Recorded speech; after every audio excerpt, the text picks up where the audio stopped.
दोस्तों सोचिए एक ऐसी दुनिया जहां जमीन लाल है, हवा पतली है और हर कोना एक राज छुपा है। यही है मार्स, उत्सुकता से भरा हुआ लाल ग्रह जिस पर इंसानों ने अपने सपने उतारे हैं। आप सोच रहे होंगे मार्स पर क्या वाकई जीवन हुआ करते ही थे?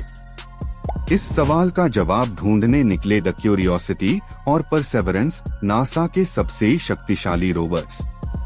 क्यूरियोसिटी 2012 में मार्स की जमी पर उतरा, एक मिनी लैबोरेटरी की तरह काम करते ही हुई। इसने पहली बार मार्स की पत्थरों से प्रूफ लिया कि पानी कभी इस ग्रह पर बहता था। जब उसने अनाउंस किया कि मार्स पर एंशिएंट नदियों की निशान है, दुनिया भर में हैरानी छा गई।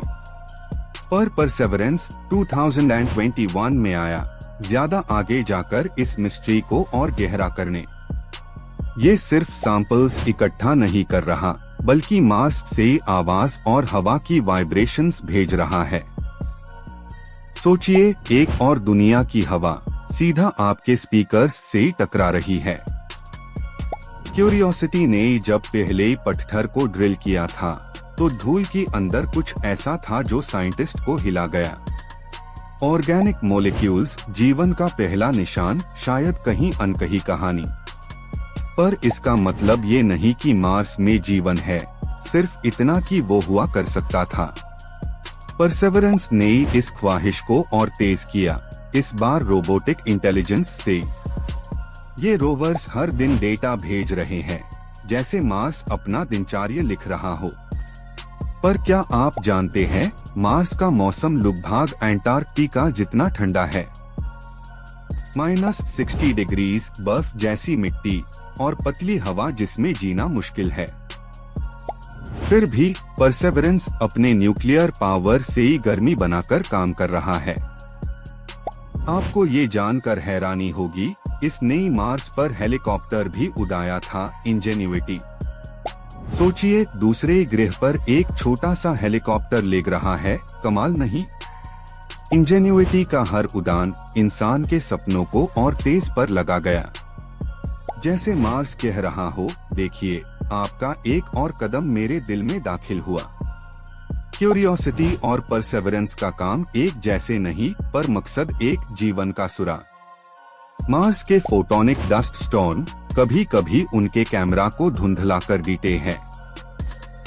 फिर भी वो रुकते नहीं, डेटा भेजते रहते ही है, जैसे किसी चीज का इंतजार हो। क्या वो कुछ खास ढूंढ रहे हैं या कुछ हमसे ही छुपा रहा है? मार्स के नीचे की मिट्टी में केमिकल रिएक्शंस चल रहे हैं, साइंटिस्ट अभी समझने की कोशिश में हैं। इस सब की बीच एक सवाल घूम रहा है, मार्स पर जीवन हुआ था या आने वाली समय में होगा? परसेवरेंस की कोर सैंपल्स इस सवाल का जवाब अपने अंदर छुपा कर बैठे हैं। नासा इन सैंपल्स को 2030 तक धरती पर लाने की तैयारी कर रहा है। सोचिए, मार्स के पार्टिकल आपके सामने माइक्रोस्कोप पर रखे जाएंगे। क्या वो बैक्टीरिया का निशान दिखाए या सिर्फ मिट्टी की खामोशी? आपका मन ये भी पूछता होगा, क्यों हम इतना दूर जा रहे हैं? क्योंकि ब्रह्मांड हमसे ही कहता है, देखो मुझे ही, समझो मुझे ही। मार्स हमारा टेस्ट है, एक रिहर्सल है, एक नए घर की तलाश का। क्यूरियोसिटी और परसेवरेंस जैसे रोवर्स सीधे इंसानियत की आशा से ही जुड़ी हुई है। ये सिर्फ मशीन नहीं, इंसान के सपनों का प्रतीक है। उनके पहले ही कदम ने ब्रह्मांड के खौफ को जोश में बदल दिया। पर जब परसेवरेंस ने पहली बार अपनी आवाज भेजी, तो लगा मार्स बोल रहा है, मैं जिंदा हूँ। क्या आप समझ सकते हैं वो पल कितना रोमांचक था? हर डेटा पैकेट, हर इमेज, हर वाइब्रेशन एक नए ब्रह्मांड का सूरत है। अब जब परसेवरेंस की ड्रिलिंग मार्स रॉक्स में घुस जाती है, तो लगता है जैसे ग्रह अपना गला साफ कर रहा हो। जब धूप उस पर गिरती है, तो कैमरा लेंस पर एक लाल चमक से पूरा मैदान भड़क उठता है। इस चमक में कहीं ना कहीं छुपा है हमारा कल। आपको याद है पहले ही लोग कहते ही थे मार्स सिर्फ एक मरुभूमि है। आज हम जानते हैं इस मरुभूमि के नीचे खामोश पानी सो रहा है और हर कैमरा शॉट के साथ मार्स जैसे हमारा दोस्त बन गया है। पर अब सवाल ये है, कब हम वान इंसान भेजेंगे? नासा और स्पेस एक्स दोनों ये सपना पूरा करने की राह पर है।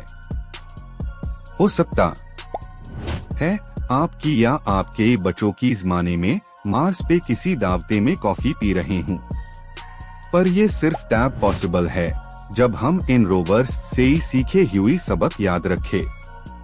उनकी रेजिलियंस, उनकी क्यूरियोसिटी और उनका परसेवरेंस इंसान के अंदर भी बसा हुआ है।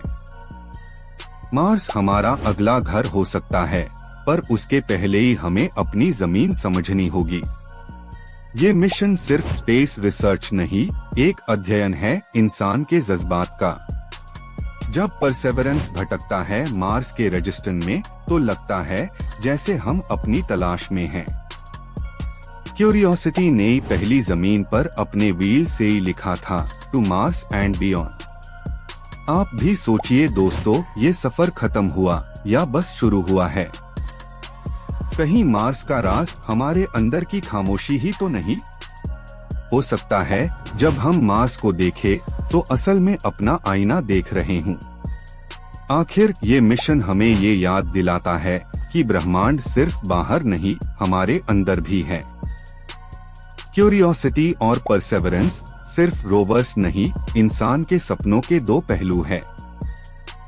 एक खामोशी के ग्रह पर उनका हर सिग्नल एक आवाज है जो कहती है, आप आए, मैं इंतजार में हूँ। और शायद यही है मार्स का असली राज, वो हमें बुला रहा है। तो दोस्तों, जब भी आप आसमां में लाल बिंदी देखे, याद रखिए वहाँ हमारे अपने पहले ही मेहमान घूम रहे हैं। और इस यात्रा का अंत सिर्फ एक नया आरंभ है।